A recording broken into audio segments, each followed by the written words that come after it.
तो हमारी रैंक में हजारों का जंप आ जाएगा। फर्स्ट राउंड लगा रहा है तो may be he will try to avoid this question. Tough category में बोल सकते हैं, अगर हमें 9th-10th में भी बच्चे इस तरह के क्वेश्चन कर लेते हैं। मेंस फेवरेट क्वेश्चन है, मेंस फेवरेट क्वेश्चन। मतलब एक एवरेज जो बच्चा तैयारी कर रहा होगा, मतलब जिसके 200 से ऊपर मार्क्स आ रहे होंगे, वो तो डेफिनेटली राउंड 1 में कर लेगा इसको, क्योंकि इसमें टाइम भी नहीं लगेगा। नेक्स्ट क्वेश्चन ये है, ये टफ कैटेगरी में क्वेश्चन आएगा and definitely I will go for. Her shift में वो जो प्रोजेक्टेड परसेंटाइल है उसको जरूर हम देखते रहे, और 20, 30, 50 टेस्ट दे रहे हैं, तो यू कैन अंडरस्टैंड कि कितने सारे क्वेश्चनों का एक्सपोजर मिलेगा, plus these kind of learning. मतलब कैलकुलेशन में मिस्टेक ना करें, वरना क्वेश्चन एक नॉर्मल क्वेश्चन है। इसमें कई बार बच्चे फंसते हैं, that you should take into account. जो बच्चे एनसीईआरटी पढ़ते हैं, जेईई मेन में उनको अगर कॉन्सेप्ट क्लियर नहीं है तो ये क्वेश्चन मुश्किल पड़ता है बच्चों को। तो ये एक आसान लेवल का क्वेश्चन है, तो स्ट्रक्चरल आइसोमेरिक्स के तो क्वेश्चन टफ बनते भी नहीं है। ये पहचानना आता है तो आप ये क्वेश्चन को बहुत आसानी से कर लोगे। जेईई मेट्स 2 का फिजिक्स का डिस्कशन करते हैं कि चीटी को पहले यहाँ से यहाँ पहुंचाएगा, फिर यहाँ से यहाँ पहुंचाएगा, और ये वाला सवाल ऑफ कोर्स बेटा विद इन 1 मिनट ये सवाल आपका कंप्लीट होना चाहिए। लेकिन फिजिक्स का सवाल अगर 3-3.5 मिनट के आसपास का टाइम ले रहा है, बट मेरे बच्चे स्मार्ट है, कर लेंगे मैनेज, कोई खास ऐसी बड़ी दिक्कत मेरे ख्याल से है नहीं। हेलो बच्चों, welcome to this video of analysis of JEE maths part test 2। And I would say कि अगर आप जेईई मेट्स के पेपर दे रहे हो तो ये एनालिसिस जरूर देखें, because over a period of time बहुत सारा आपको ऐसे इंसाइट और लर्निंग मिलेगा जो आपको एक्चुअल जेईई 2027 के मेंस एग्जाम में बहुत ज्यादा हेल्प करेगा स्कोर करने में। और हम ये भी समझ सकते हैं कि अगर मान लिया इन सब की वजह से इवन इफ एक भी क्वेश्चन एक्स्ट्रा हमारा सॉल्व हो गया, और अगर हम मान लिया 8-10 हजार रैंक के आसपास फाइट करें, तो हमारी रैंक में हजारों का जंप आ जाएगा। And I am very sure कि एक दो नहीं, बहुत सारे क्वेश्चनों का हमें फायदा होगा। बहुत सारे मार्क्स हम गलती कम करने की वजह से स्कोर कर पाएंगे एक्स्ट्रा, या फिर कुछ कुछ जो इंसाइट दिया जा रहा है that will also help you in gaining more marks. तो let's start with mathematics analysis. तो देखो, जो सबसे पहला क्वेश्चन था वो मीडियम कैटेगरी का क्वेश्चन था, और ये टफ लुकिंग इजी क्वेश्चन था। मतलब ये वैसा दिखने में बड़ा डरावना सा लग रहा है, बट बहुत इजी क्वेश्चन है। तो on the face of it just इसका ये सब चीजें देखे कि f n x, f of f n x type x, तो जो एक एवरेज जेई की प्रिपरेशन करने वाला बच्चा है वो डर गया होगा इसको देख के, पता नहीं कि क्या बोलना चाह रहा है, इसलिए मैंने इसको राउंड 2 में लिखा है। And this is click based भी है कि हमें थोड़ा सा क्लिक कर जाए तो पहले राउंड में हम 1 मिनट के अंदर इसको सॉल्व कर सकते हैं, बहुत जल्दी सॉल्व कर सकते हैं। तो राउंड 2 में रखने का इसका रीजन ही ये है कि ये देखने में थोड़ा सा डरावना है। तो जब बच्चा पेपर फर्स्ट राउंड लगा रहा है तो may be he will try to avoid this question, ताकि उसका फालतू का टाइम ना लगे, क्योंकि जब तक पूरा नहीं पढ़ेंगे, थोड़ा सा सोचेंगे नहीं, तब तक मेरे को समझ में नहीं आएगा ये ईजी है, ठीक है। वरना क्वेश्चन का लॉजिक सिंपल है कि एफ एक्स बराबर एक्स के सोल्यूशन की बात कर रहे हैं, तो एफ टू एक्स का मतलब कुछ भी नहीं है, इसके हिसाब से एफ ऑफ एक्स हो गया। तो एफ एक्स को लगातार एक्स रखते चले जाएंगे तो ये जितने भी एफ हैं सारे एक्स में कन्वर्ट हो जाए, ठीक है। तो ये भी एक्स है, ये भी एक्स है, ये भी एक्स है, तो एक क्यूबिक बन जाएगा, वहां से आराम से आंसर आ जाएगा। बट हम इसको राउंड 2 के लिए रखेंगे, ठीक है। नेक्स्ट क्वेश्चन हो गया, वापस दिखने में थोड़ा सा बड़ा है, ठीक है, बट इसमें लर्निंग ऑब्जेक्टिव क्या है कि जैसे ये जो 3 इक्वेशंस हैं, इनमें क्वाड्रेटिक एंड लीनियर टर्म लिखा है ए बी सी का। तो जहां पे भी ऐसा आता है वहां पे हम एक चीज ट्राई करके देख सकते हैं कि परफेक्ट स्क्वायर बनाने से क्या हो रहा है। तो यहाँ पे क्या है, which is a very normal thinking, कि क्वाड्रेटिक और जो लीनियर टर्म का प्रेजेंस है that will give you the idea कि परफेक्ट स्क्वायर बनाने की कोशिश करते हैं। परफेक्ट स्क्वायर बनाओगे तो ये बाउंड्री पे सेटिस्फाई होगा, मतलब स्क्वायर प्लस स्क्वायर 0 के बराबर हो जाएगा। तो ये बहुत जल्दी सॉल्व हो जाएगा विद इन 2 मिनट्स, अगर हमें ये वाली चीज क्लिक करती है। अगर क्लिक नहीं करती है, ठीक है, और मेरे दिमाग में आता है यार 3 इक्वेशन है, 3 वेरिएबल है, एक एक करके सॉल्व करना पड़ेगा, पहले ए को एलिमिनेट करो, बी को एलिमिनेट करो, सी को एलिमिनेट करो, अगर ये थॉट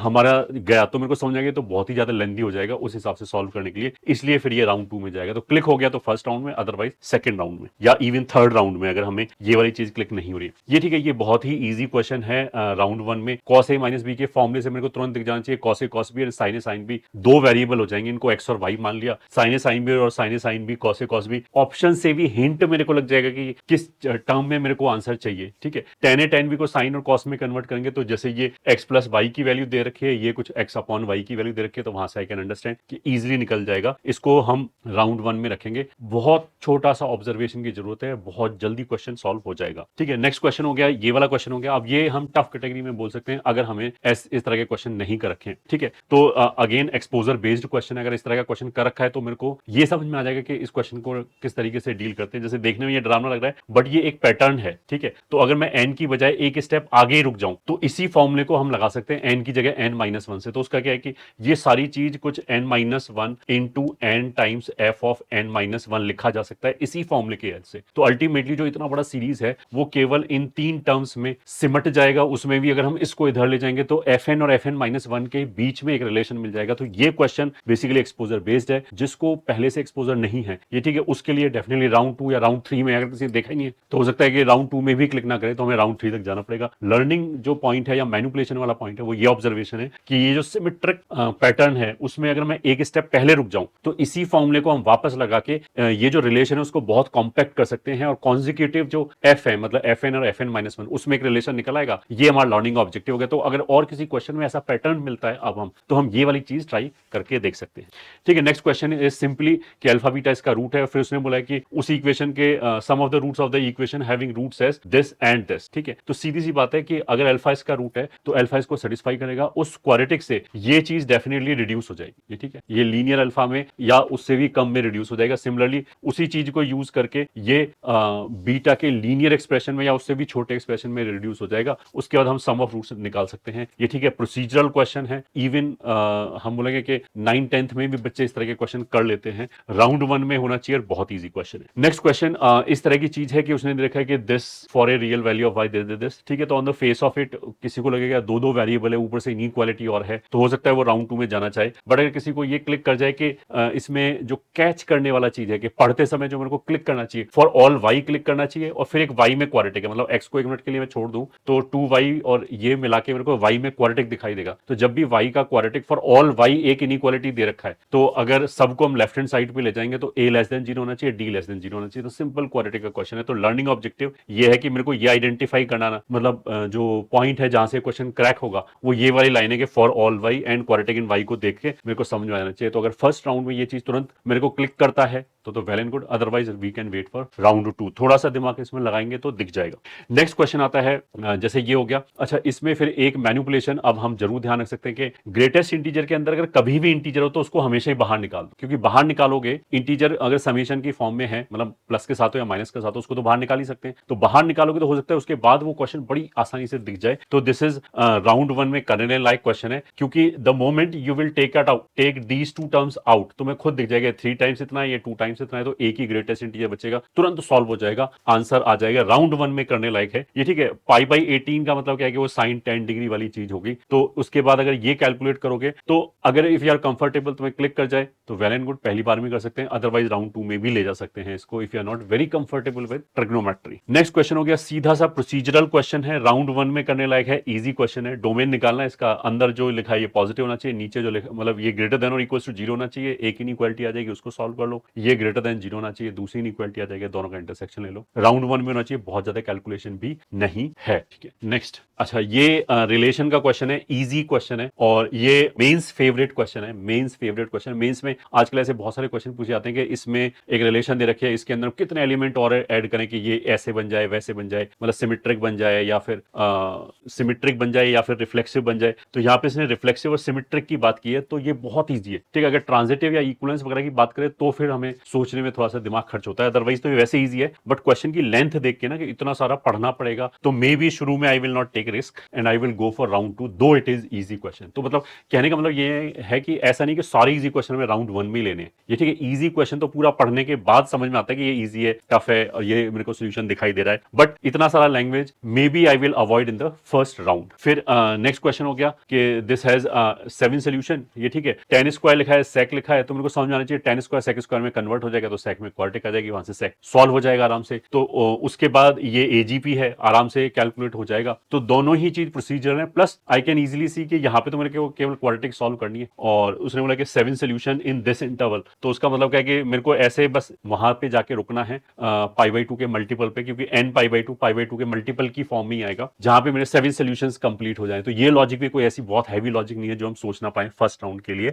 और AGP का सॉल्व करना है, उसमें भी दिमाग खर्च नहीं हुआ, केवल हमें कैलकुलेशन की प्रैक्टिस होनी चाहिए। तो ये आई कैन वेरी वेल सी कि हम 4-5 मिनट के अंदर इसको आराम से कर सकते हैं। तो राउंड 1 में ही हमें ये करना चाहिए। नेक्स्ट क्वेश्चन हो गया, देखने में डरावना है, ठीक है, बहुत सारे x⁵5 लिखा है, x⁵³ लिखा है, तो may be I will go for round 2। दो इसमें एक छोटी सी कॉन्सेप्ट है कि अगर इसने डोमेन R ले रखा है ठीक है, और सर्जेक्टिव बोला है तो रेंज ये आनी चाहिए, तो फिर और डिग्री पॉलिनोमियल तो हो ही नहीं सकता क्योंकि उसकी रेंज तो आर होती है। ये वाली चीज अगर क्लिक करेंगे तो राउंड 1 में बहुत जल्दी सॉल्व हो जाएगा अगर मैंने ये वाली चीज पकड़ लिया। अदरवाइज एक्स मतलब एक एवरेज जो बच्चा तैयारी कर रहा होगा, मतलब जिसके 200 से ऊपर मार्क्स आ रहे होंगे वो तो डेफिनेटली राउंड 1 में कर लेगा इसको, क्योंकि इसमें टाइम भी नहीं लगेगा। बट जिसके 150 या उससे कम मार्क्स आ रहे होंगे वो एक्स रेज टू पावर 5 और एक्स क्यूब जैसी टर्म देख के घबरा जाएगा। बट वो धीरे धीरे जब हम मतलब धीरे धीरे एनालिसिस करेगा तो उसे चीजें क्लिक हो सकती हैं, इसलिए राउंड 2 में हमने रखा है। नेक्स्ट क्वेश्चन हो गया, खूब सारे वेरिएबल से दिखाई दे रहे हैं, ठीक है, alpha beta gamma delta A और बी, तो may be I will shift it for the round 2 के इतनी सारी चीजों में दिमाग मारने से बढ़िया कि बाद में आराम से पढ़ेंगे। दो क्वेश्चन बहुत सिंपल है, उसने बोला कि फाइंड द वैल्यू ऑफ ए, उसका मतलब क्या है कि एक ए अननोन हो गया और एक बी अननोन हो गया, ठीक है। अल्फा प्लस बीटा और अल्फा बीटा हमें पता है, तो ये सारे ही टर्म जो है जैसे इनको अल्फा प्लस बीटा और alpha beta gamma plus delta gamma delta की फॉर्म में लिखा जा सकता है, ये भी अल्फा बीटा और गामा डेल्टा की फॉर्म में लिखा जा सकता है, ठीक है। तो आराम से इन दोनों को मतलब अगर मैं वेरिएबल और इक्वेशन काउंट करूं तो इन दोनों को ए बी और इसको ए बी के टर्म्स में लिखा जा सकता है, तो वहां से थ्योरेटिकली आराम से सॉल्व हो जाएगा क्योंकि दो इक्वेशन है, दो अननोन है, सॉल्व हो जाएगा। तो प्रोसीजरल क्वेश्चन भी हम बोल सकते हैं, अगर मेरे को कुछ भी क्लिक नहीं कर रहा है तो हम केवल वेरिएबल्स को गिन के ही हम इस इक्वेशन को सॉल्व कर सकते हैं। नेक्स्ट क्वेश्चन हो गया ये वाला, इतना सारा एक्सप्रेशन देख के may be I will go for round 2 और राउंड 3, दो इट इज सिंपल क्वेश्चन। ये जैसे A cube plus B cube plus C cube minus 3abc type चीज लिखी है, लॉग बी सी को log B plus log C लिखेंगे तो यहाँ पे X Y plus Y Z plus Z X जैसी चीज आ जाएगी, और हर जगह एबीसी लॉग के अंदर ही है और बेस 2 है, तो इसको भी मैं लॉग ए लॉग बी और लॉग सी के टर्म्स में एक्सप्रेस करने की कोशिश करेंगे तो यहाँ वो x plus y plus z जैसी चीज आ जाएगी। तो ये वाली चीज क्लिक करने में या सोचने में थोड़ा सा हो सकता है फर्स्ट राउंड में लेथार्जी आए बच्चे को, तो ये राउंड 2 या राउंड 3 के लिए रख सकते हैं, ठीक है। नेक्स्ट क्वेश्चन इज, इतना लंबा लैंग्वेज है ये, ठीक है, और उसके बाद भी एट मोस्ट और ये वाली चीजें यूज हो रही है, तो डेफिनेटली आई विल मतलब मैं तो उसको पढ़ूंगा भी नहीं, आई विल गो फॉर राउंड 2 या राउंड 3, ये ठीक है। 2 भी नहीं 3, 2 में तो हम पहले वो क्वेश्चन करेंगे जो मेरे को थोड़े से लेंथी लग रहे हैं या जो मेरे को लग रहा है कि एक लेवल और ज्यादा सोच के मैं इसको क्लिक कर दूंगा, यहां तो हमें काफी दिमाग लगाना पड़ेगा। नेक्स्ट हो गया ये क्वेश्चन हो गया, दिस इज अगेन 2-3 तरह की चीजें हैं, एक ये मैनिपुलेशन अलग है और एक ये इक्वेशन अलग है, has a solution this to this, तो may be I will put it for round 2, ठीक है। और इसमें लर्निंग क्या है कि मैनिपुलेशन का पॉइंट क्या है, express in a single variable का मतलब क्या है कि क्वेश्चन पढ़ते समय ये ठीक है, सेकंड राउंड में when I will be reading it तो मेरे को समझ में आएगा cos 2x और sin x को एक ही वेरिएबल sin x की टर्म्स में एक्सप्रेस किया जा सकता है, तो sin x की टर्म्स में एक्सप्रेस करेंगे तो sin x का क्वाड्रेटिक बन जाएगा। वहां से आगे जब हम आगे बढ़ेंगे ना, मतलब मे बी जब इसको साइन के टर्म्स में मैंने एक्सप्रेस किया तो मेरे को दिखाई नहीं देगा कि उसके आगे क्या होगा, बट जब हम वो क्वाड्रेटिक बना लेंगे और उसको सॉल्व करने की कोशिश करेंगे तो क्वेश्चन अपने आप क्रैक होता चला जाएगा। तो it is also very important कि अगर मेरे को पूरा ओवरऑल पिक्चर नहीं समझ में आ रही हो तो हम कुछ कुछ कैलकुलेशन करना स्टार्ट कर दे तो हमें आगे चीजें दिखाई देना स्टार्ट हो जाती हैं। मैथमेटिक्स में ये बहुत ज्यादा होता है। अगेन ये वाला क्वेश्चन है, लेंथ देख के रिलेशन का क्वेश्चन है, तो अगर किसी बच्चे ने अच्छी खासी मतलब क्वेश्चंस कर रखे हैं रिलेशंस के और वो इतनी बड़ी बड़ी स्टेटमेंट्स देखने का आदी है, ये ठीक है, उसे खूब एक्सपीरियंस है, तब तो राउंड 1 में जा सकते हैं, otherwise we will go for round 2। दो question is not difficult, question very easy है, ठीक है। वो जो हमने यहाँ पे अगर इसको मॉडरेट में लिखा है तो वो लेंथ ऑफ क्वेश्चन की वजह से लिखा है कि जो टेक्स्ट लिखा हुआ है वो काफी लिखा हुआ है, अदरवाइज वैसे क्वेश्चन ईजी है, ये ठीक है। बहुत सिंपल सा क्वेश्चन है, राउंड 1 में होना चाहिए। जैसे हमने बोला कि अगर a raise to power x लिखा है तो दो ही तरह की चीज होगी, या तो a raise to power x बराबर b raise to power x की फॉर्मेट में आ जाएगा या फिर a raise to power x में कोई पॉलिनोमियल इक्वेशन बन जाएगा। तो यहाँ पे वो भी चमक जाएगा कि हर जगह 11x 22x और 33x लिखा है, उसका मतलब क्या है कि 2 रेज टू पावर 11x को अगर मैं t बोल दूं तो ये t का क्यूबिक आ जाएगा, उसके आगे सॉल्व जाएगा, तो राउंड 1 में क्रैक होना ही चाहिए। नेक्स्ट क्वेश्चन ये है, ये टफ कैटेगरी में क्वेश्चन आएगा and definitely I will go for round 3 क्योंकि उसमें मेरे को काफी दिमाग लगाना पड़ेगा कि इन दोनों को हम कैसे रिलेट करें and so on. Next question is this, procedural question है ये, ठीक है, और ये ग्रेटेस्ट इंटीजर के अंदर ये जब दूसरा ग्रेटेस्ट इंटीजर आता है तो देखो हमारा एक टेंडेंसी होना चाहिए मैनिपुलेशन करने का कि अगर जीआईएफ के अंदर है तो अंदर वाले जीआईएफ को बाहर निकालो, ठीक है, या फिर अंदर जो अभी हमने एक पहले भी क्वेश्चन हुआ था कि जीआईएफ के अंदर का इंटीजर जुड़ा हुआ है तो उसको बाहर निकाल सकते हैं, तो ये भी greatest integer something will be N integer, तो ये तो अल्टीमेटली एक इंटीजर i1 है तो इसको बाहर निकालो, फिर उसके अंदर भी ये इंटीजर है उसको भी बाहर निकालो, तो एक नॉर्मल सा मैनिपुलेशन का स्टेप है और ये तो हमें परफॉर्म करना ही चाहिए किसी भी क्वेश्चन में जो इस फॉर्मेट में है। अब वो भले ही आगे काम करे या ना करे वो अलग चीज है, बट ये एक नॉर्मल वे ऑफ थिंकिंग है कि हमें ऐसे प्रोसीड करना चाहिए। इसमें वो बड़ा जल्दी काम करेगा और हमें तुरंत आंसर पता लग जाएगा क्योंकि रेंज की बात कर रहा है, तो इसमें साइन कॉस टेन सेक चारों अलग अलग हो जाएंगे ग्रेटेस्ट इंटीजर के अंदर ना, और 0 से π/4 के बीच में सब का वैल्यू 0 और 1 के बीच में रहेगा, सॉरी साइन कॉस 10 का वैल्यू 0 और 1 के बीच में रहेगा, तो वहां से हमें समझ में आ जाएगा कि जो इंटीग्रल पॉइंट है उनका इंटीजर 0 आ जाएगा और सेक को हम एनालाइज कर लेंगे। नेक्स्ट हो गया ये, अब ये देखने में काफी डरावना सा क्वेश्चन है, खूब इसमें मैनिपुलेशंस लगेगा क्योंकि ग्रेटेस्ट इंटीजर और फ्रैक्शनल पार्ट दोनों इन्वॉल्व है, तो I will keep it for round 3। Next question ये हो गया कि द हाईएस्ट पॉजिटिव इंटीग्रल, तो ये प्रोसीजरल सा क्वेश्चन है। देखो ये इसमें मतलब एक तो नोटिस करने वाला पॉइंट क्या है मैनिपुलेशन के हिसाब से कि जो अननोन है लैम्डा वो कंप्लीटली अलग है, वो एक्स के साथ मिक्स्ड नहीं है। तो हम क्या करेंगे, इस लैम्डा वाले टर्म को इधर ले जाओ और जो लेफ्ट हैंड साइड पे है ये ठीक है नंबर ऑफ सॉल्यूशंस की बात कर रहा है, तो लेफ्ट हैंड साइड का हम ग्राफ बना सकते हैं। उसके लिए हमारा थोड़ा बहुत जिसको बोलते हैं ना कि ट्रांसफॉर्मेशन आनी चाहिए कि एक्स की जगह मॉड एक्स रखने पे क्या होता है, ओरली आंसर दे सकते हैं। तो हमारा ये राउंड 1 में ही होना चाहिए, प्रोसीजरल क्वेश्चन है। और लर्निंग पॉइंट क्या है कि अगर वेरिएबल सेपरेट है, ठीक है, अननोन सेपरेट है, जैसे इसमें लैम्डा अननोन है तो वो सेपरेट है, वो एक्स के साथ मिक्स्ड नहीं है। क्योंकि अगर सेपरेट है तो हम बेसिकली क्या करेंगे कि y बराबर दिस एंड y बराबर दिस के पॉइंट ऑफ इंटरसेक्शन काउंट कर लेंगे, वही सोल्यूशन हो जाएगा। तो y बराबर ये जो लैम्डा -2 है ये फिर एक हॉरिजॉन्टल लाइन आ जाएगी, तो इसमें जो रूट 2 और 3 है उसकी वजह से ग्राफ कुछ ऐसे बनेगा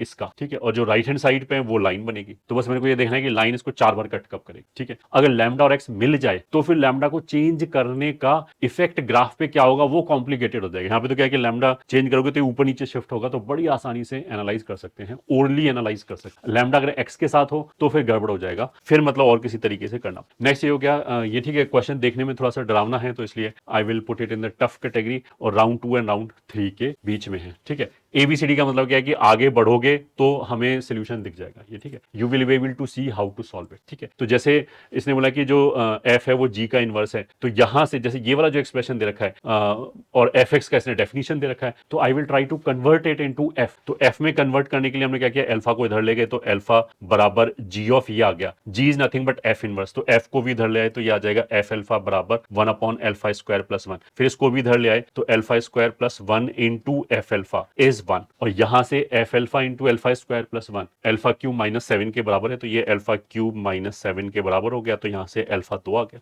ठीक है। तो अगर ये क्लिक कर जाएगा तो 1 मिनट भी नहीं लगेगा। बट इसमें एक तो ये है कि जैसे मेरे को कुछ भी समझ में नहीं आना तो अल्टीमेटली मैं ये बोलूंगा चलो सब कुछ f और g दो चीज देखने की बजाय सब कुछ f के अंदर लेके आते हैं, ठीक है, ताकि नंबर ऑफ वेरिएबल्स कम हो तो मेरे को चीजें जल्दी दिखाई देगा। तो अगर हमने वो स्टेप करना चालू कर दिया तो सोल्यूशन अपने आप धीरे धीरे खुद ही अनफोल्ड होना चालू हो जाएगा, हमें अपने दिमाग पे ज्यादा जोर नहीं डालना पड़ेगा। नेक्स्ट क्वेश्चन हो गया सिंपल क्वेश्चन है, इजी क्वेश्चन है, राउंड 1 में होना चाहिए, प्रोसीजरल क्वेश्चन है। उसने बोला अल्फा बीटा इसके रूट है, गामा डेल्टा उसके रूट है, और अल्फा बीटा गामा डेल्टा उसने बोला इंक्रीजिंग जीपी में। तो इंक्रीजिंग जीपी का मतलब क्या है एक ए हो गया और एक आर हो गया, दो अननोन है, तो अल्फा बीटा गामा डेल्टा जो 4 हैं अननोन दिखने में, उनको हम हटा के ए और आर के टर्म्स में लिख सकते हैं, ठीक है। तो दो अननोन हो गए, दो इक्वेशन हो गई, क्योंकि ये 3 नोन है तो सम ऑफ द रूट से ये लिखा जाएगा, 12 नोन है सम ऑफ द रूट से ये लिखा जाएगा, तो दो इक्वेशन दो अननोन हो गए। तो वो बहुत सारे क्वेश्चन मैथमेटिक्स में ये ठीक है काफी बच्चे ऐसे भी सॉल्व कर लेते हैं केवल नंबर ऑफ इक्वेशन और नंबर ऑफ अननोन गिन के, और even if they are not able to understand कि क्वेश्चन क्या बोलना की कोशिश कर रहा है, कैसे सॉल्व होगा, ये ठीक है। कहीं कहीं ऐसे भी हो जाता है कि मान लिया क्वेश्चन में कुछ दे रखा है, ABC अननोन दे रखा है, लास्ट में कोई रिलेशन लिखा है जिसमें मान लिया B नहीं है, A और C इन्वॉल्व है, तो उसे समझ में भी नहीं आया ना कि क्वेश्चन क्या बोला है, तो भी वो क्या करेगा कि जो भी इंफॉर्मेशन अवेलेबल है उसको मैथमेटिकली लिखो और बी को एलिमिनेट करने की कोशिश करो, अपने आप वो बन जाएगा। तो बहुत सारे क्वेश्चन ऐसे होते हैं, तो इसमें भी वही चीज है, अगर मैंने इक्वेशन और ये गिन के उनको सॉल्व कर लिया अपने आप आंसर आ जाएगा, ठीक है।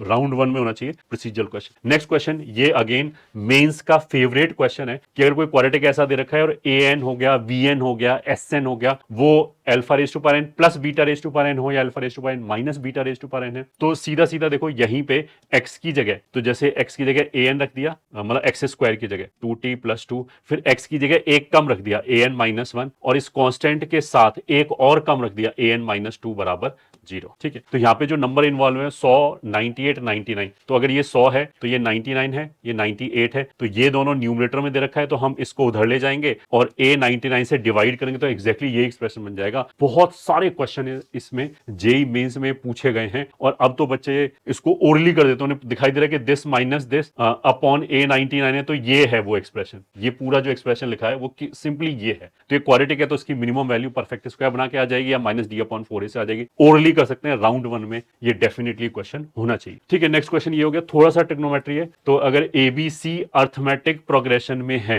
ये ठीक है, एंगल्स अगर अर्थमेटिक प्रोग्रेशन में है तो B हमारा 60 डिग्री होता है, ये हमें ऐसे ही याद होना चाहिए, क्योंकि 2b will be a + c, दोनों तरफ b जोड़ो तो a + b + c, पाई हो गया तो π/3 हो गया, तो इसका इंफॉर्मेशन तो ये हो गया। फिर इसको AP में लिखोगे तो थोड़ा सा मैनिपुलेशन वगैरह लगेगा, इसलिए मैंने राउंड 2 में रखा है। अदरवाइज अगर कोई बच्चा ट्रिग्नोमेट्री के साथ खूब कंफर्टेबल है तो राउंड 1 में ही कर देगा, ठीक है। तो दिस वाज इट। जो इस पेपर का टफनेस डीएनए जो मैच कर रहा था ये, ठीक है, वो 22 तारीख की जो शिफ्ट 1 थी, इसी 22 जनवरी 2026 की जो सॉरी शिफ्ट 2 थी, उसके साथ इजी मॉडरेट टफ इसके मैच कर रहे हैं ओवरऑल पेपर में, ये ठीक है, फिजिक्स केमिस्ट्री मैथमेटिक्स वाइज नहीं, ओवरऑल जो शिफ्ट है उसके हिसाब से इस डीएनए का पेपर था। अच्छा, यहां पे बिकॉज नंबर ऑफ चैप्टर्स कम है तो जो कट ऑफ है ये, ठीक है, जो आपको अपना प्रोजेक्टेड स्कोर दिख रहा होगा, उसमें जो प्रोजेक्टेड परसेंटाइल दिख रहा होगा वो एक्चुअल से हमने थोड़ा सा ज्यादा बताया, मतलब इट इज समथिंग लाइक अगर एक्चुअल 99.9 अगर एक्चुअल 225 मार्क्स पे आया तो हमने इसमें 245 रखा है, 20 नंबर इसलिए बढ़ाया क्योंकि नंबर ऑफ चैप्टर्स कम है। तो जब नंबर ऑफ चैप्टर्स बढ़ते हैं ये, ठीक है, तो of course it will get closer and closer to जो एक्चुअल परसेंटाइल होगा। तो हर शिफ्ट में वो जो प्रोजेक्टेड परसेंटाइल है उसको जरूर हम देखते रहे, और हमें हर शिफ्ट में ये भी देखना चाहिए कि कितने डुएबल क्वेश्चन थे, उनमें से मैंने कितने किए, ये ठीक है, आपकी प्रिपरेशन आपकी पेपर हैंडलिंग अच्छी है। अगर जो डुएबल क्वेश्चन थे आपके हिसाब से जो हो जाने चाहिए थे वहीं पेपर के अंदर बैठ के विदाउट कैलकुलेशन मिस्टेक, उसके अंदर हमारा स्ट्राइक रेट 100% होना चाहिए, तो फिर हम बोल सकते हैं पेपर हैंडलिंग ठीक ठाक है। फिर बहुत सारे और भी पैरामीटर्स हैं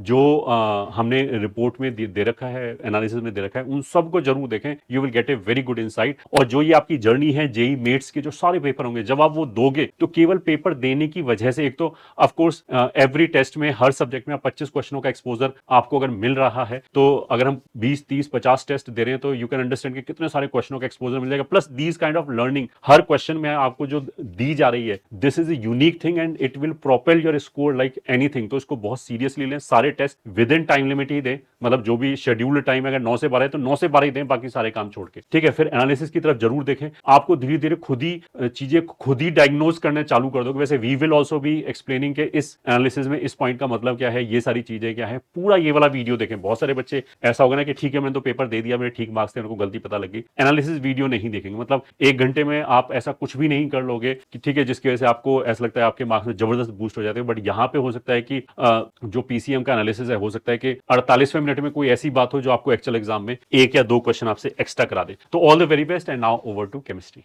बच्चों, इस टेस्ट पेपर में जैसे ये क्वेश्चन है, manganese dioxide is heated in the stream of hydrogen, तो हाइड्रोजन के साथ रिएक्शन करा करके एक MnXOY बनाना है। तो x और y का रेशियो पूछा है, मासेस दिए हुए हैं, साफ दिखाई पड़ता है कि हाइड्रोजन से रिएक्शन कराओगे तो मैंगनीज तो कंजर्व रहेगा। तो ऐसे क्वेश्चंस मोल कॉन्सेप्ट में कॉमन होते हैं और ये एक अच्छा सवाल है, कॉन्सेप्चुअल क्वेश्चन है। आप POC लगा दो मैंगनीज के ऊपर कि मैंगनीज के नंबर ऑफ मोल्स या मास तो सेम ही रहेगा, और POC लगाना आपको आता है तो ये क्वेश्चन हो जाएगा। मतलब कैलकुलेशन में मिस्टेक ना करें, वरना क्वेश्चन एक नॉर्मल क्वेश्चन है। जैसे क्वेश्चन ने कहा कि electron Li2+ Bohr model follow करेगा, सिंगल इलेक्ट्रॉन स्पीशीज है, इतनी डिस्टेंस पर अगर वो रिवॉल्व कर रहा है तो सीधा रेडियस का फॉर्मूला लगाओ। जेड तो पता ही है, Li2+ के लिए 3 लेते हैं तो n की वैल्यू आ गई। n की वैल्यू जैसे यहां रखोगे तो आपको वेलोसिटी भी आ जाएगी। क्वेश्चन ने वेलोसिटी ही पूछी है, so this is a formula based question. सबसे आसान शायद यही सवाल है। आइसो इलेक्ट्रॉनिक स्पीशीज हैं Al3+, सभी में 10 इलेक्ट्रॉन्स हैं, बट ध्यान दो न्यूक्लियर चार्ज जहां ज्यादा होगा तो जेड इफेक्टिव ज्यादा होगा, जेड इफेक्टिव ज्यादा होगा मतलब अट्रैक्शन फोर्स ज्यादा लगेगा, तो साइज छोटा होगा, इलेक्ट्रॉन पास होंगे न्यूक्लियस के।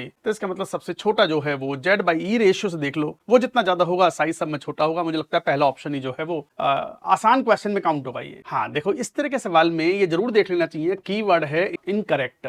कई बार बच्चे करेक्ट बता आते हैं, ऐसे में आपको ये देखना पड़ेगा। जैसे इन सब में अगर बात करूं तो पहले 3 स्टेटमेंट नॉर्मल हैं कि लेफ्ट से राइट जाने पर आयोनाइजेशन एनर्जीज बढ़ती हैं, बट जो फोर्थ वाला स्टेटमेंट है, the second ionisation energy of the boron is greater than that of carbon, इसमें कई बार बच्चे फंसते हैं। तो जब बोरॉन के सेकंड आयोनाइजेशन की बात करते हैं तो B+ बन चुका है तो ये 2s है, और यहाँ C+ बन चुका है तो यहाँ 2p से इलेक्ट्रॉन निकलेगा, और penetration power of the 2s is greater then the penetration power of 2p, तो 2s से इलेक्ट्रॉन निकालना ज्यादा मुश्किल है। तो ionisation energy of the boron is greater than that of carbon, second वाली हाँ सही है। इसमें कई बार बच्चे फंसते हैं, that you should take into account. हाँ, ये एक आसान सा क्वेश्चन है, electron affinity values third period के एलिमेंट्स की extreme right of the periodic table, मतलब वो शायद उनसे एक्सेप्ट नोबल गैसेस, मतलब ये हेलोजेंस और कैल्कोजेंस की बात कर रहे हैं। तो ऑफ कोर्स थर्ड पीरियड से फोर्थ पीरियड, सेकंड पीरियड से थर्ड पीरियड जाते हैं, वैसे तो टॉप टू बॉटम वैल्यूज घटती हैं इलेक्ट्रॉन एफिनिटी की, बट सेकंड से थर्ड पीरियड पे आते हैं तो बढ़ जाती हैं, बिकॉज सेकंड पीरियड के पी ब्लॉक के एलिमेंट्स का साइज काफी छोटा होता है, तो इलेक्ट्रॉन डेंसिटी बहुत ज्यादा होने की वजह से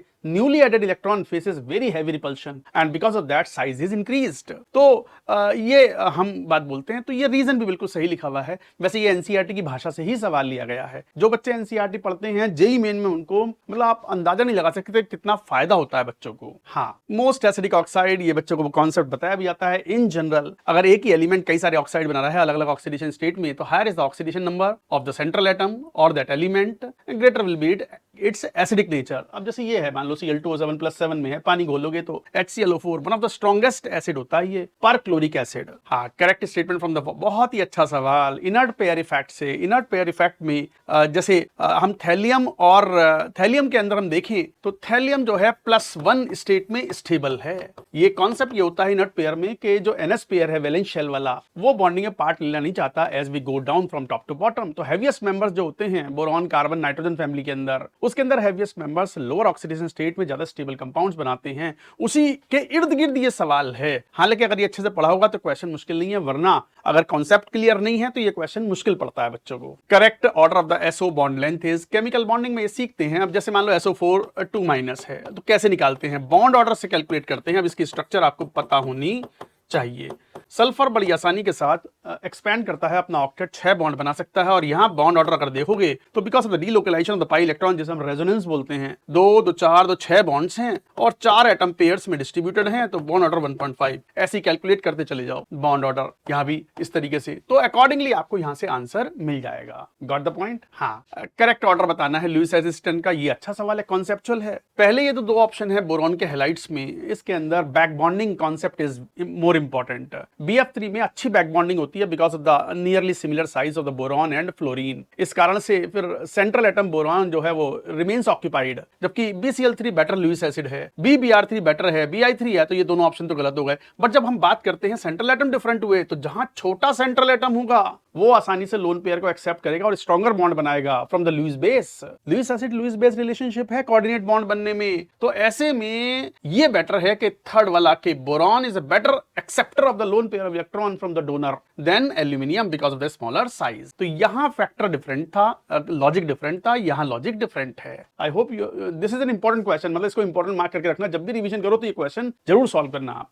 हाँ, वी शेप कौन सा है, बड़ा रेगुलर सा क्वेश्चन है। वैसे ये लीनियर है, हमें पता है sp3 डिहाइब्रिडाइजेशन है, 3 लोन पेयर हैं सेंट्रल आयोडीन पर। ये भी लीनियर है, ये अजाइड आयन है, N इस तरीके से ये स्ट्रक्चर है, और ही बनाएंगे तो ये है आंसर। ये एक वी शेप्ड स्ट्रक्चर है। हाँ देखो, इस सवाल के अंदर डाइपोल मोमेंट के ऊपर केमिकल बॉन्डिंग से है। NF3 का डाइपोल मोमेंट बहुत ही घिसा पिटा सवाल है, बट इंपॉर्टेंट क्वेश्चन है। भले ही घिसा पिटा है but regularly asked in JEE main. तो NF3 का डाइपोल मोमेंट काफी कम होता है, तो पहला स्टेटमेंट गलत हो गया। BH2 एक लीनियर मॉलिक्यूल होता है, तो डाइपोल मोमेंट 0 हो गया। O2- का बॉन्ड ऑर्डर 1 है, F2 का भी बॉन्ड ऑर्डर 1 है। हालांकि बॉन्ड ऑर्डर निकालना हो तो आपके पास वो मॉलिक्यूलर ऑर्बिटल थ्योरी है केमिकल बॉन्डिंग में, बहुत इजीली उसकी मदद से हम कैलकुलेट कर लेते हैं कि बॉन्ड ऑर्डर क्या होगा। Accordingly you can solve the question. NO2 all the 3 atoms satisfy the octet rule. नहीं, NO2 is a very well known violation of octet rule. Valence shell में ऑक्टेट कंप्लीट नहीं होता NO2 में। हाँ, ये अच्छा सवाल है। बात कर रहे हैं H2+ की। ये हाइड्रोजन मॉलिक्यूल का कैटायन बनाया है। अब इसका अगर बॉन्ड ऑर्डर कैलकुलेट करो तो ये हाफ आता है। इसका मतलब बहुत ज्यादा स्टेबल तो नहीं है, बट स्टेबल है। मतलब जब भी बॉन्ड ऑर्डर पॉजिटिव होगा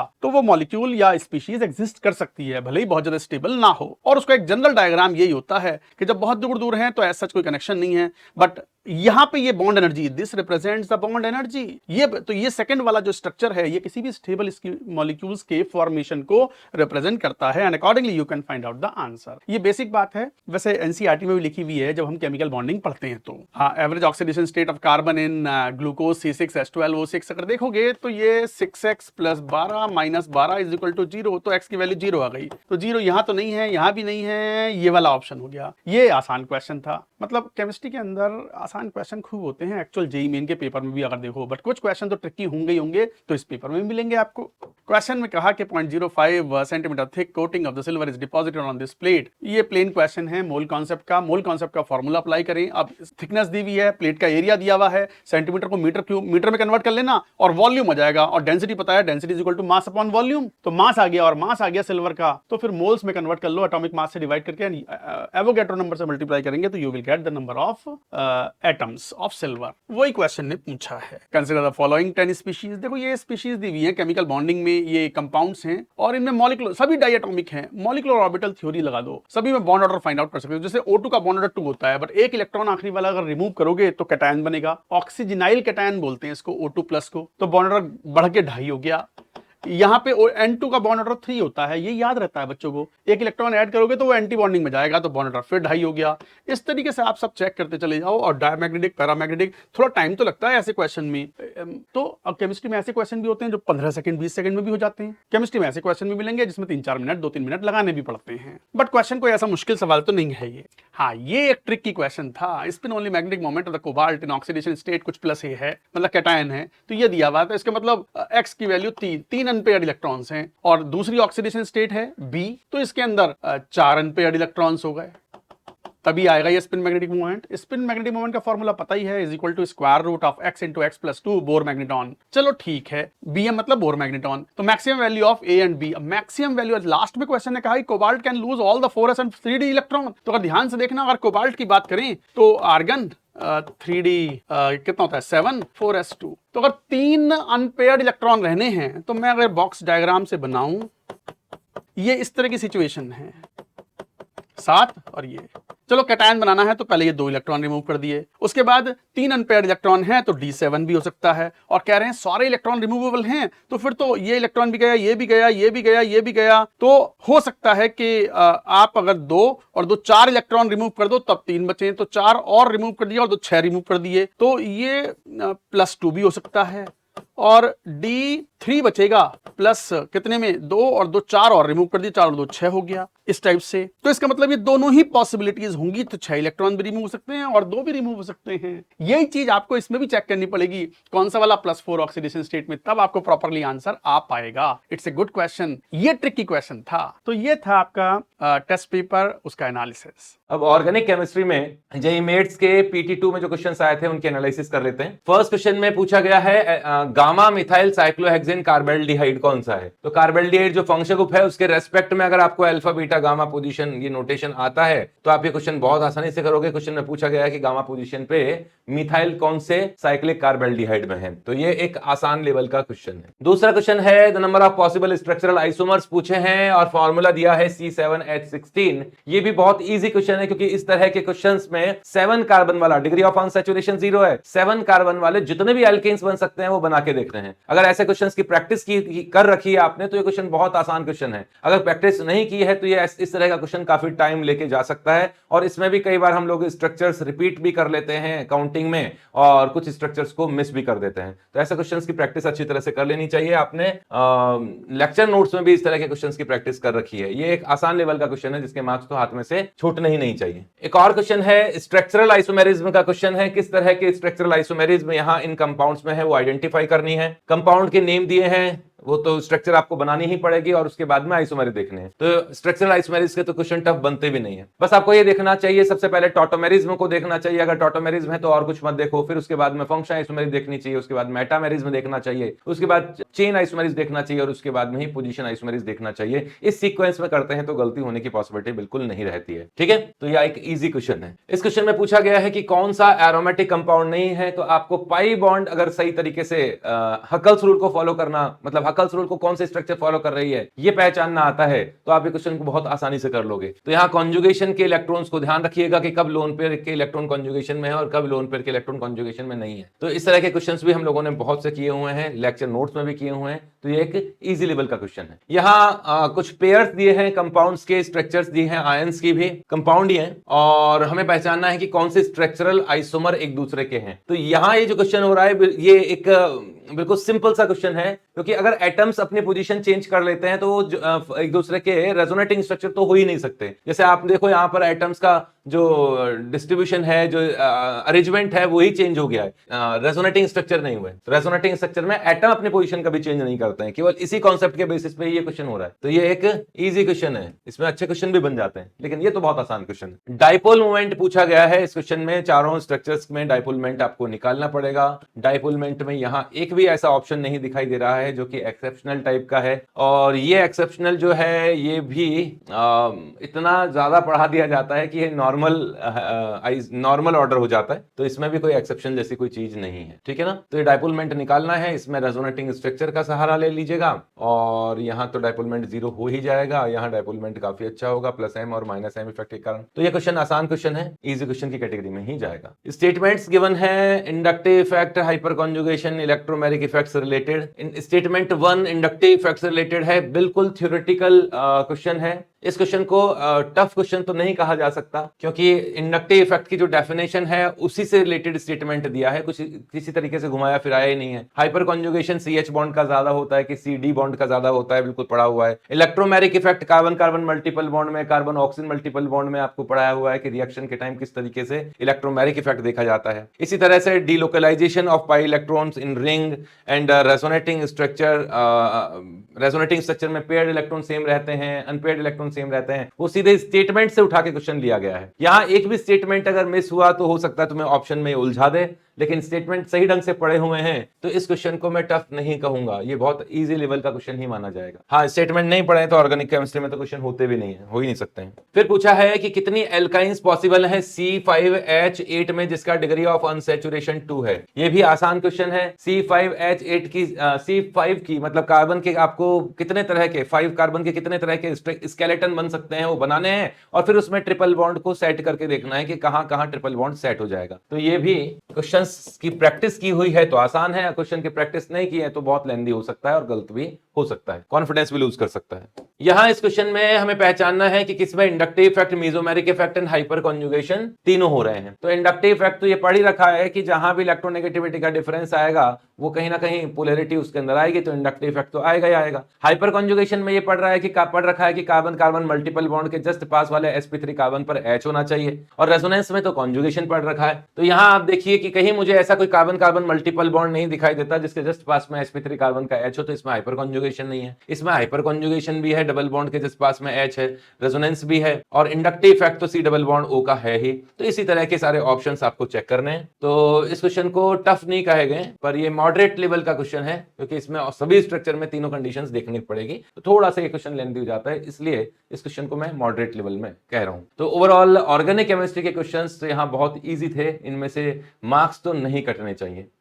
हेलो बच्चों, जेई मेट्स 2 का फिजिक्स का डिस्कशन करते हैं। पहले मैं जो पेपर को बनाने के पीछे जो थॉट था मैं उसको हल्का से डिस्कस करना चाहूंगा। इस पेपर के अंदर मैंने जो बिल्कुल स्ट्रेट फॉरवर्ड जो क्वेश्चंस होते हैं जिसे हम बिल्कुल इजी बोलते हैं उनकी संख्या मैंने बहुत कम रखी है, and most of the questions मैंने मॉडरेट रेंज के ही रखे हैं। इक्का दुक्का सवाल मैंने टफ भी रखे। तो आप रफली ऐसा कह सकते हैं कि जैसा जेई मेन के अंदर एक्चुअल पेपर आता है उससे थोड़ा सा ये टफर साइड का पेपर है। बट ये पार्ट टेस्ट भी तो है भाई, इसमें तो सिर्फ और सिर्फ 6 चैप्टर ही तो है। जब पार्ट टेस्ट होता है तो ऑफ कोर्स बेटा है ना, बच्चे बेटर तरीके से रिवीजन कर पाते हैं, और उस केस में एज ए टीचर मेरे पास ज्यादा फ्रीडम होती है कि मैं पेपर थोड़ा सा डिफिकल्ट लेवल का पूछ सकता हूँ, थोड़ा सा टफर क्वेश्चंस के साथ उनका थोड़ा दोस्ती करा सकता हूँ। पेपर में जस्ट पेन से फट से आंसर निकाल दिया ऐसे सवाल हो सकता है कि सिर्फ हो सकता 3 या 4 ही हो, बाकी मोस्टली सवालों को अपन को सोल्व करना ही पड़ेगा। इक्का दुक्का सवाल के टाइम भी हल्का फुल्का लग सकता है। मैं हल्का सा एनालिसिस आपके लिए लेके आऊंगा। प्रॉपर बेटा वीडियो सॉल्यूशंस आपके पास इन सारे चैप्टर्स के हैं। मैं ऑफ कोर्स वीडियो सॉल्यूशन नहीं बना रहा हूं, तो सिर्फ एनालिसिस कर रहा हूं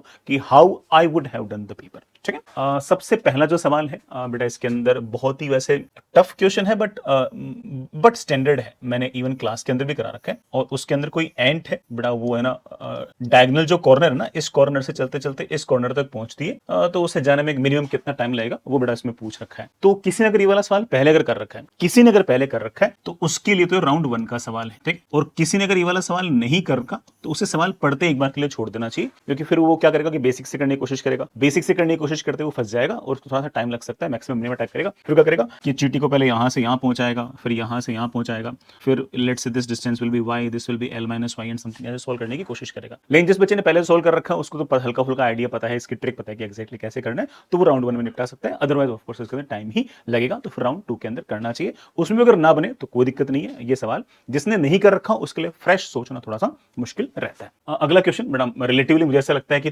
राउंड 1 का सवाल ही है। राउंड 1 का सवाल इसलिए भी है क्योंकि इस सवाल के पीछे की जो थ्योरी है ना वो कई बार आ चुकी होती है ना। बच्चा बार बार ना अलग अलग चैप्टर के अंदर ये पढ़ता रहता है कि किसी भी ऐसे बड़ा मान लो कि वायर है, उसको ऐसे ओमेगा से अगर घुमा देंगे तो कहीं पर कितनी टेंशन होगी। उसके लिए हम ऐसे छोटा सा एलिमेंट लेते हैं, उसमें टेंशन ऐसे उसके ये वाले कंपोनेंट जो होंगे देंगे वो m into omega square into R के बराबर करते हैं और बड़ा आंसर बस टेंशन आ जाती है। तो सवाल थोड़ा सा ठीक है, किसी बच्चे को अगर फ्रेश सोचना होगा तो उसको टफ लगेगा, बाकी अदरवाइज ये वाला सिचुएशन आती कई बार है, तो मेरे ख्याल से ये वाला सवाल राउंड 1 में बनना चाहिए। और अगर बेटा मान लो कि नहीं ये सिचुएशन कभी नहीं देख रखी तो फिर उसको छोड़ना ही पड़ेगा। नेक्स्ट इज थोड़ा सा बड़ा स्ट्रेट फॉरवर्ड क्वेश्चन, हालांकि न्यूटन्स लॉ का बिल्कुल स्ट्रेट फॉरवर्ड क्वेश्चन तो नहीं है, मतलब ऐसा नहीं कह सकते कि बिल्कुल देखते हो गया, बट वैसे अगर देखिए बड़ा स्ट्रेट फॉरवर्ड क्वेश्चन है ये, है ना, बड़े आराम से मेरे ख्याल से राउंड 1 के अंदर अच्छे से बन सकता है। हमें बड़ा सिर्फ और सिर्फ सवाल ये पूछ रखा है कि जो calculate the acceleration of block B immediately after the cut, और बेटा किसको कट किया है, ए और बी के बीच जो रस्सी है इसको कट किया है, उसका एक्सेलरेशन पूछा है। इसके पीछे मेन कॉन्सेप्ट आपको पता ही है कि कट करने से पहले और कट करने के बाद स्प्रिंग में जो टेंशन है वो अचानक से चेंज नहीं होगी, क्योंकि कट तो स्प्रिंग को किया है तो स्प्रिंग का टेंशन अचानक से चेंज नहीं होगा।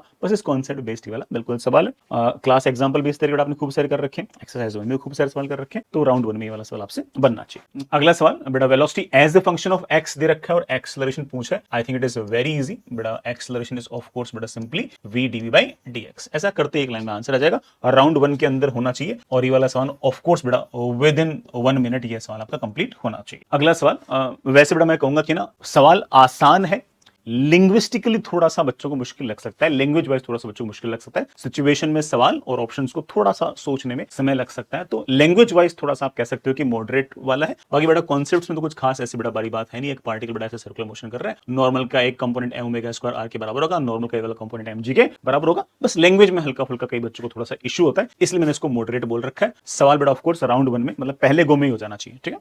अगला सवाल बेटा बिल्कुल फॉर्मुला बेस्ड सवाल है, मतलब फॉर्मुला दो सिचुएशन है अलग अलग, सर्कुलर मोशन और सर्कुलर मोशन में बेटा सेंट्रीपिटल एक्सेलरेशन या फिर बेटा सेंट्रीपिटल फोर्स का फॉर्मुला लगना है, और दूसरा बेटा मेरे ख्याल से रेंज का फॉर्मुला लगना है। दो अलग अलग चैप्टर के दो अलग अलग सिंपल कॉन्सेप्ट्स या फॉर्मुले उन दोनों को मिक्स करके सवाल बनाया गया है। बिल्कुल मतलब डुएबल सवाल है, राउंड 1 का सवाल है। ऑल्दो मेरी बार कई बार ऐसी फीलिंग रहती है कि ऐसे दो मिक्स्ड कॉन्सेप्ट करके जेई मेन 25 में से कोई 5 या 6 सवाल ही, ठीक है, बट फिर भी अच्छा सवाल लगा मेरे को, लेकिन दोनों कॉन्सेप्ट आसान थे, है ना, राउंड 1 का सवाल। बट अगेन मेरे ख्याल से अगेन बेटा सवाल तो अच्छा है, लेकिन ये राउंड 1 का ही सवाल है। इस पार्टिकल बड़ा कोई ना कोई वेलोसिटी दी है बड़ा, फिर ये यूं चलते ऐसे आता है, फिर रस्सी यहां से कट गई है बड़ा, उसके बाद वेलोसिटी इसके पास ऐसे होगी, और पूछ रखा है कि इसने कितनी डिस्टेंस ट्रेवल वगैरह की है, बेटा निकाल लेना कितनी, ठीक। पहले बेटा ये वाला डिस्टेंस ट्रेवल की प्लस बेटा ऑफ कोर्स यहां से डिस्टेंस, ये वाला डिस्टेंस और ट्रेवल किया। तो मेरे ख्याल से राउंड 1 के अंदर मतलब जैसे सवाल पढ़ा ना तो सिचुएशन समझ में आनी चाहिए क्या हुआ। अगर सवाल पढ़ते पढ़ते मन के अंदर डायग्राम बन गया कि हाँ यार पहले यहां से आ जाएगा फिर यहां से आ जाएगा और यहां से लेकर यहां तक की डिस्टेंस ट्रेवल अगर पूछिए, तो सवाल पढ़ते पढ़ते अगर दिमाग में पिक्चर बन गई है तो राउंड 1 का सवाल है, अगर पिक्चर नहीं बनी है तो बाद में आएंगे, ठीक, सिंपल सी बात। ठीक है, अगेन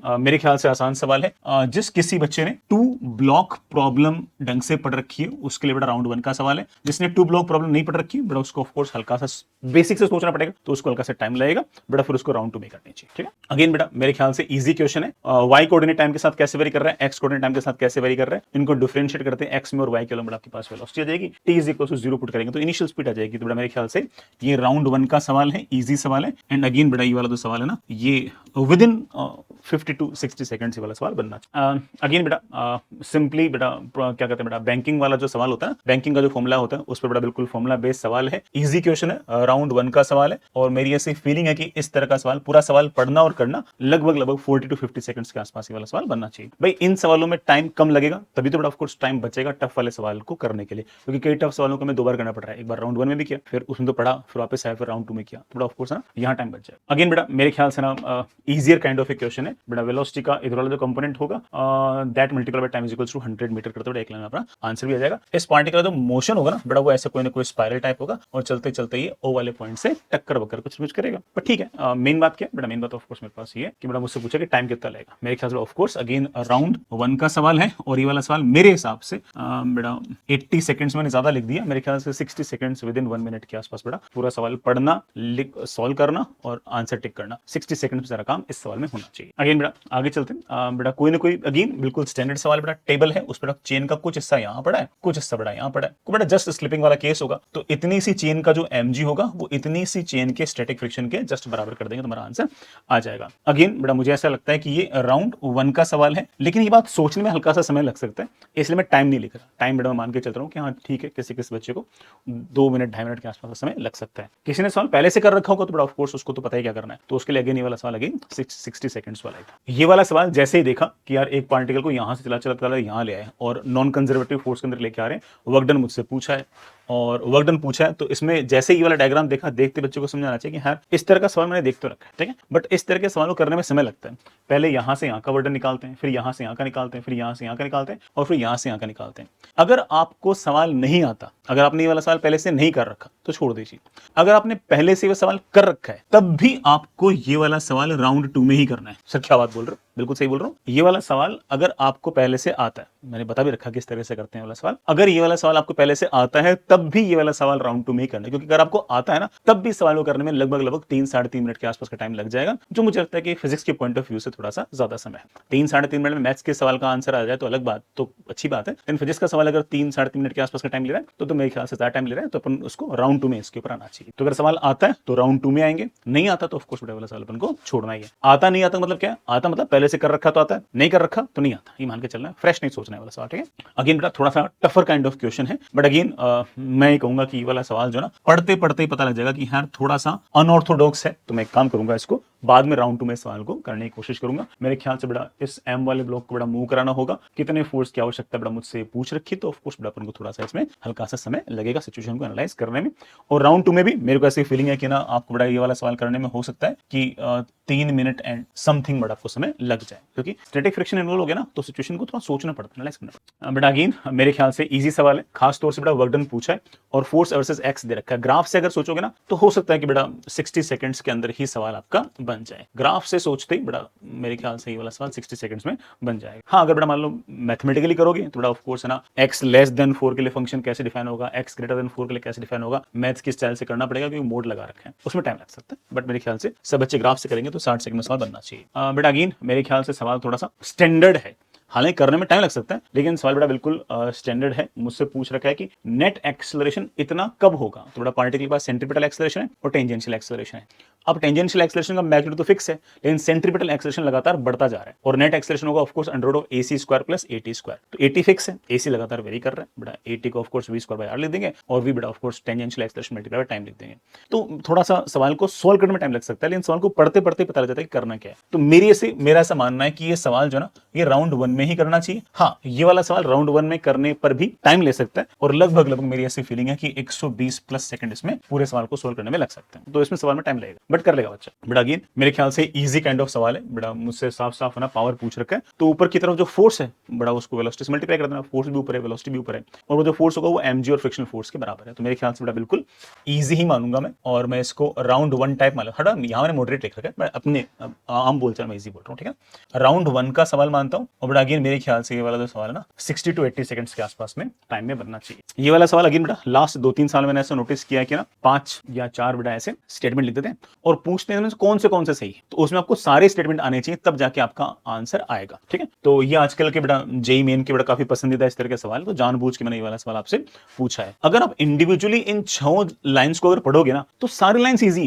है कि नहीं, लेकिन अगर एक भी लाइन में अगर आपको हल्की फुल्की अगर दिक्कत आ गई तो फिर आपके लिए सवाल टफ हो गया। समझ रहे इस बात को? तो सवाल का जो टाइप है ना वो इसको टफ बनाता है। इंडिविजुअल लाइन अगर देखोगे तो आपको the force of static friction acting on body is always equal to mu S into N, of course गलत है, 0 से लेकर म्यू एस इनटू एन तक होना चाहिए। तो अगर इंडिविजुअल अगर लाइन पढ़ोगे ना तो बड़ा ऑफ कोर्स ना सवाल आसान है, लेकिन पहली बात तो 6 लाइन पढ़नी है, तो कई बच्चों को ऑफ कोर्स लिंग्विस्टिक एबिलिटीज ही बहुत ही कमजोर होती है, उनको भाषा पढ़ने में मजा ही नहीं आता, भाषा समझ नहीं पाते, वो मतलब उतना अच्छा नहीं समझ पाते, तो उनके लिए हल्का सा बड़ा टफ तो ये हो जाता है। तो मेरी ऐसी फीलिंग है कि इस तरह का सवाल देखते ही ना सारे बच्चों को राउंड 2 में ही भेजना चाहिए इस सवाल को, है ना, क्योंकि it will always take time. 6 लाइनों को पढ़ना अगेन समय लगेगा, और एक भी कॉन्सेप्ट अगर मुझे नहीं आता होगा ना तो मेरा आंसर गलत आएगा। समझ रहे ना, 6 में से 5 कॉन्सेप्ट सही आते होंगे और एक कॉन्सेप्ट सही नहीं आता, तो भी बड़ा ऑफ कोर्स ना मैं मैच तो नहीं कर पाऊंगा ना। तो ये वाला सवाल है तो single choice question, but it is acting like a more than correct question. So इस ये पैटर्न बड़ा आजकल है ना जेईई को खूब पसंद है, तो पैटर्न की वजह से बड़ा ये वाला सवाल टफ है। इंडिविजुअल अगर लाइनें पढ़ोगे तो आप बोलोगे हाँ सर कितना आसान है, आता से मेरे को सब कुछ ना।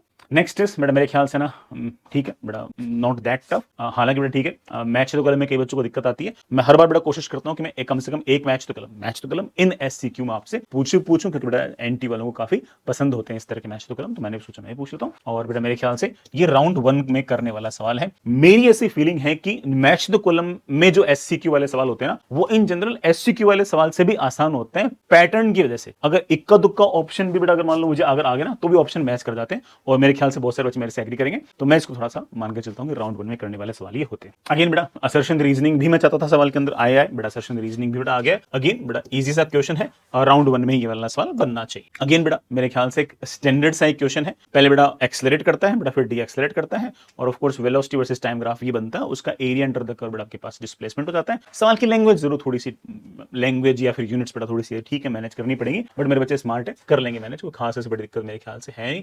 मेरी ऐसी फीलिंग है कि अगर थोड़ा सा अगर दिमाग लगाओगे तो बेटा राउंड 1 का ही सवाल है, क्योंकि स्टैंडर्ड सवाल है, पहले से कर रखा होता है, पहले से नहीं कर रखा बेटा फिर ऑफ कोर्स राउंड 2 में जा सकता है ना। नेक्स्ट इज अगेन बेटा है ना, इस पर हिंज फोर्स पूछा है। अब बेटा ऑफ कोर्स है ना, इसका एक्सेलरेशन ऐसे बेटा नीचे की तरफ होगा, इसका एक्सेलरेशन बेटा ऐसे ऊपर की तरफ होगा, इस पर न्यूटन्स लो, इस पर न्यूटन्स लो से बेटा एक्सेलरेशन आ जाएगी, उससे बेटा मेरे पास ये टेंशन आ जाएगी, ये टेंशन ऐसे, ये टेंशन ऐसे, बेटा पुल्ली मासलेस है, तो इन टेंशंस का जो रिजल्टेंट होगा वो ऐसे होगा, उतना ही हिंज फोर्स आपके पास इधर की तरफ लग जाएगा। तो जैसे बेटा ये वाली बातें दिमाग में आई, मेरे ख्याल से राउंड 1 में बन सकता है। लेकिन अगर आपने सवाल पढ़ते पढ़ते ये सोच नहीं पाए कि यार ये हिंज फोर्स निकालेंगे कैसे, मान लो तुम नहीं सोच पाए, तो बेटा कोई बात नहीं, फिर राउंड 2 में आना। अच्छा सवाल और ज्यादा तब होता है बस पुल्ली के पास ही मास होता, फिर क्या होता कि वो टेंशन प्लस पुल्ली का वेट ये ऐसे होता, ये टेंशन ऐसे होता, फिर अगेन अपन रिजल्टेंट निकाल लेते हैं। ठीक है, ये इस तरह का सवाल एडवांस में पूछ रखा है ना पहले पूरा। अगेन बेटा मेरे ख्याल से रिलेटिव का थोड़ा सा इजियर काइंड ऑफ क्वेश्चन, और मेरे ख्याल से बेटा ये राउंड 1 का ही सवाल है, बिल्कुल बेटा स्टैंडर्ड जैसे क्लास के अंदर करते हैं ना सवाल, बस थोड़ा सा स्टाइलिश तरीके से अपन इसको कर दिया। अगेन बेटा थोड़ा सा टफर काइंड ऑफ क्वेश्चन, ये वाला बड़ा ब्लॉक यूं आएगा,